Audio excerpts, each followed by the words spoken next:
This is what happens every time I try to record, right? The hair looks completely fine, like in the mirror, and then you move it in the path of the god rays emanating from my window, and it just...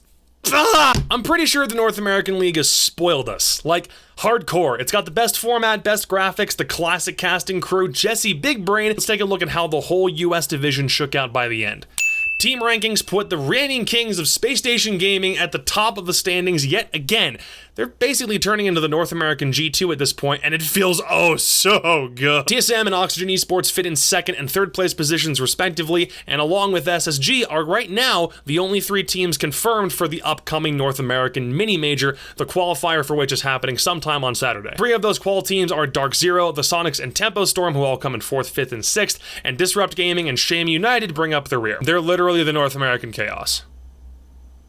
Damn, it hurt my soul to say that. First things first, the format. It's on the confusing side, but once we get through it a couple more times, I think everyone will just have a better natural understanding of how it works. The first 5 playdays were played in groups that were decided at a draw show a week before the stage began, and then the top 2 teams and the bottom 2 teams from both of those groups would then link up and create a different set of groups for phase 2. Basically, we figured out who the best 4 teams were and put them against one another in the last half of the stage to see who would auto-qualify for the major and who would be that last team that then has to fight for their spot. Think of it like Ubisoft weeding out the weaker teams until only the best were left standing, just Spartan kicking the worst teams into the losers group. If you're still confused about the format, my friend Jesse Chick did a breakdown of the whole formula on his channel. Go check it out and please subscribe. And the whole thing was played in best of 3, which is just...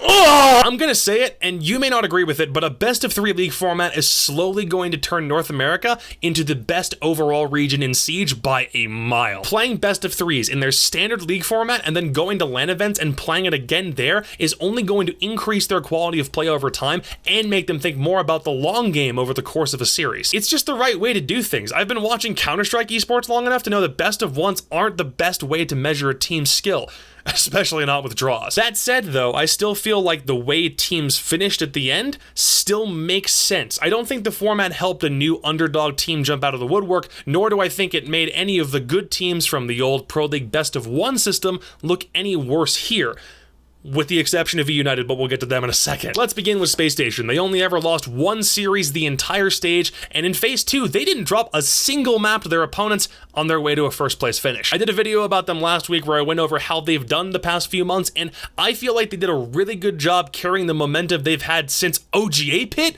all the way into the present day. TSM finished second in both phases and actually clocked in the most rounds won of any team at 92. Makes sense considering they had to play in 2 decider games, which means they're playing 1 more best of 3 than the team that would win their group, but it's a hefty stat to when you compare it to their 80 losses. This team can take a beating and still come out the other side with victories, and I think it's also helping solidify that Chala was absolutely the pickup that this team needed. Man finished second on TSM in overall stats and doesn't seem like he's missed a beat, so I think we can finally put to rest whether or not he's a good fit for that team. Oxygen won in Phase 1 with SSG in their same group. They actually handed them their only series loss the entirety of the stage, but then they fell off a bit in Phase 2, not enough to miss the auto qualifier for the major though. They came in with a lot of firepower, and then it just gradually felt like they were less and less impactful, but they were the only team that wasn't Space Station that had 4 players stick within a 1.0 rating according to CGG. That's enough reason to think that they can continue carrying themselves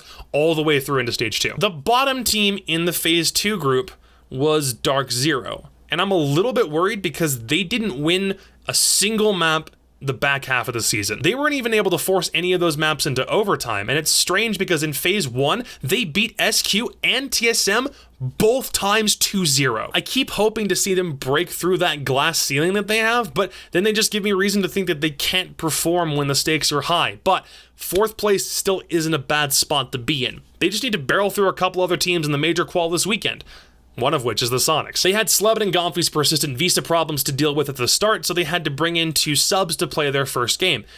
Couldn't win. Then Gomfey was allowed to play. Then they won their first game. Then finally, Staaben was allowed to play again, and they started playing some of the most ridiculous, interesting, and disjointed Siege I think I've ever seen, especially in that game against E-United. That one Super TK is gonna live in history. Oh no, Super, what have you done? And he can't put the plan down!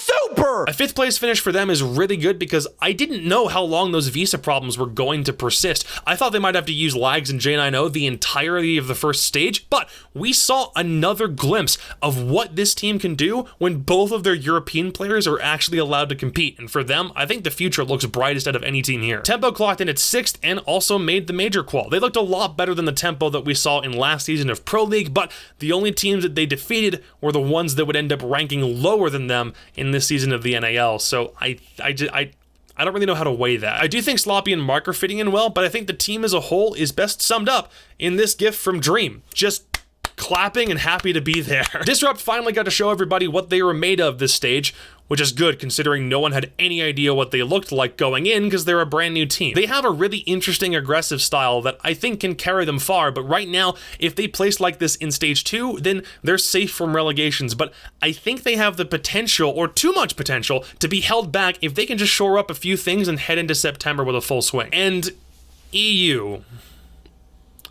If I can put this bluntly, it looked like there were 2 different people making strats. Nothing was lining up. I didn't see any coordination from these guys. I love these boys to death, but I'm gonna be savage. Winning 2 maps in the North American League is not North American League worthy. That looked abysmal. Relegation is a serious possibility if they can't pick up in a massive way leading into stage 2. And in my opinion, I don't know if everyone on that team is suitable for one another. It just might be time for some sweeping changes. But, end of the day, no matter how you spin things, I think North American Siege is beginning to set the standard of league play. Not just because of a regional bias, I was genuinely more excited to see teams duke it out in best of 3 games because it meant I was locked in for longer matches. This stage was really good, and despite the hurdles we had at the start, and Skingate, this still went really well. Mirage also gets a mention for being the winners of the Canadian Division stage. I don't have much to say about this other than... who else? When you've got Flynn and Zilchi on a team, who do you think is going to win? They'll be the 4th team to play against DZ, SQ, and Tempo for Saturday for that 4th place major spot. And when this video comes out, there's still one more day of Challenger League left to go, so we're not totally out of the woods yet. But, as with most things in the NAL, surprisingly, I genuinely can't complain that much. That's all from me. Be sure to find mine and Red Cube's cast of a Challenger League matchup on Saturday when it releases, and I might do a major qualifier preview the same day, but we'll see how some stuff shakes out. Hit up my Twitter, my Twitch, and this YouTube channel for more in the coming days. Please and thank you, and I will see you this weekend. Peace.